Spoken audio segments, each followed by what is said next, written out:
Bonjour à tous. Aujourd'hui, avec nous, Olfa Amazoui, médecin en réanimation à l'hôpital Antoine Béclair dans Punchline.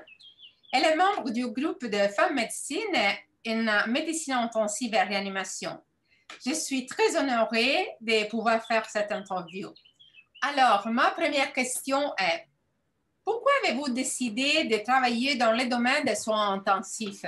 Merci. Alors, c'est un domaine qui m'a toujours passionnée depuis que j'ai commencé à faire mes stages en tant qu'étudiante en médecine. Parce que d'abord, il y a des valeurs qui me correspondent, notamment l'esprit d'équipe, l'humanité. Et puis, il y a un côté qui m'a aussi beaucoup passionnée, c'est le côté de sauver des vies, le côté un peu Zorro de la réanimation qui m'a beaucoup séduite.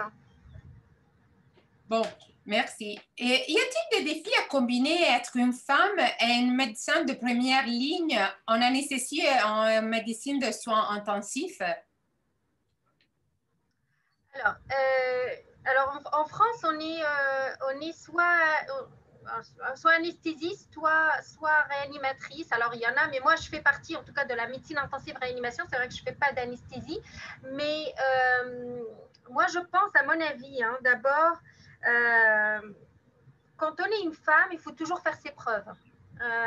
Il faut toujours montrer qu'on est égal à l'homme. Alors que ce n'est pas vrai de l'autre côté. En tout cas, ce n'est pas vrai pour les hommes. On est toujours en train d'essayer de s'imposer dans un domaine quand même qui, en France, reste très masculin. Donc, je pense, à mon avis, ce sont les défis les plus importants. Bon, reste masculin. Avez-vous été déjà victime de discrimination sur votre lieu de travail ou ailleurs? Pour être franche avec vous, non, je dirais oui, non. Alors, pourquoi? Parce que c'est vrai que je l'ai pas mal pris. Alors, je ressens parfois une discrimination par rapport parfois aux familles qui, à chaque fois qu'ils demandent de voir un docteur, ils imaginent toujours un homme. Et donc, quand je viens leur parler, ils demandent toujours après, il est où le docteur? Mais bon, je le prends avec humour parce que voilà, généralement c'est des personnes âgées qui sont d'une autre génération. Voilà, je ne vais pas appeler ça de la discrimination. Alors c'est comme ça, c'est une mentalité un peu d'une génération qui va sûrement changer, qui est en train de changer. Bien, il va changer. Selon vous, quelle opportunité la plateforme AWIN peut-elle offrir aux jeunes femmes qui poursuivent une carrière en médecine? Et pourquoi les gens devraient s'inscrire à cet événement le 25 et le 26 juin prochain? Merci. Alors, moi, je pense que cette plateforme est très importante parce que d'abord, il y a un premier rôle, c'est de sensibiliser sur la problématique des inégalités hommes-femmes en médecine et notamment en réanimation. Alors, c'est aussi important parce que elle peut fournir, cette plateforme, elle peut fournir et elle fournit des outils aux femmes pour s'affirmer dans leur domaine et s'imposer. Elle aussi leur donne l'opportunité de s'exprimer, ce qui n'est pas toujours très évident, en tout cas en matière de médecine, de réanimation. Et puis, bien sûr, une chose très importante de cette plateforme, ça défend une cause qu'on défend tous, c'est la cause des femmes en réanimation et des femmes en médecine plus générale. Alors, pourquoi doit-on s'inscrire? Moi, je dirais un seul mot, c'est que quand on est en réseau, on est plus forte. Quand on est ensemble, on réfléchit mieux et on avance beaucoup plus ensemble que toute seule. Bien, merci. Vous avez obtenu les meilleurs résultats dans votre carrière.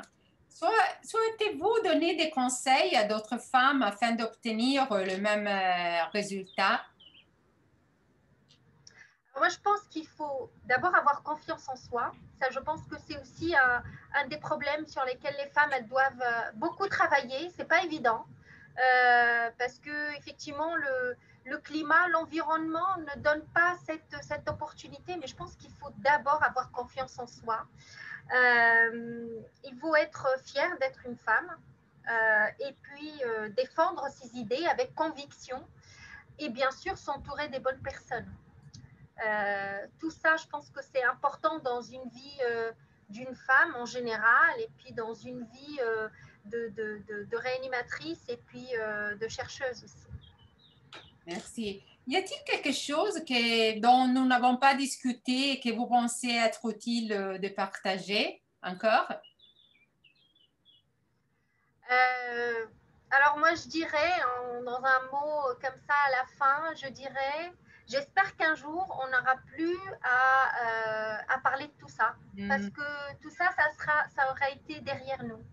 Je pense que c'est le message qu'on veut, parce que je pense que ça va changer. Je suis très optimiste et je suis très confiante dans l'avenir.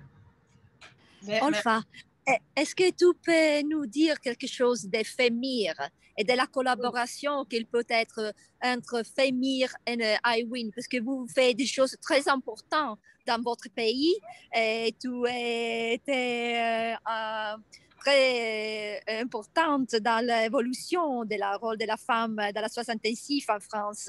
Donc, quelle sera notre collaboration? Dans quelle partie nous pouvons partager des projets, s'il vous plaît? Alors, oui, FEMIR, c'est comme vous l'avez dit dans la première partie, c'est Femmes médecins en médecine intensive réanimation. C'est un groupe de travail qui a été créé au sein de la Société de réanimation de langue française afin de sensibiliser des inégalités hommes-femmes et d'améliorer la représentativité des femmes réanimatrices au sein de la société savante, au sein des enseignantes, du collège d'enseignement, au sein du congrès national avec beaucoup plus d'oratrices et puis travailler sur des causes endogènes, hein, que les femmes aussi présentent et qui peuvent être un handicap dans leur carrière, comme la confiance en soi, l'estime de soi, la légitimité, le leadership.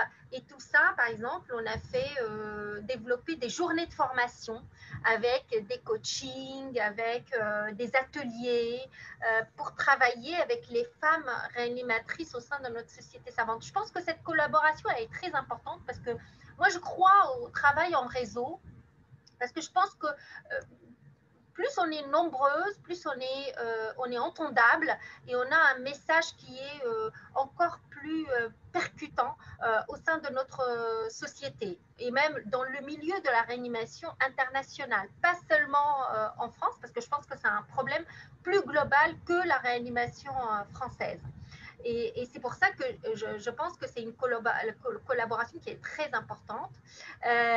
Moi, j'espère beaucoup des tables rondes du 25-26. J'espère qu'on pourra au moins produire des choses concrètes pour donner des vrais outils aux femmes dans le monde entier, aux femmes réanimatrices, pour pouvoir avancer dans leur carrière et faire développer leur imagination et que leur capacité qui est déjà incroyable. Bien. Merci. Encore merci beaucoup d'être avec nous et je vous souhaite bonne chance et à bientôt, j'espère. Merci beaucoup. Merci pour votre invitation. Merci. Merci, Olfa. À bientôt. Au revoir. Au revoir.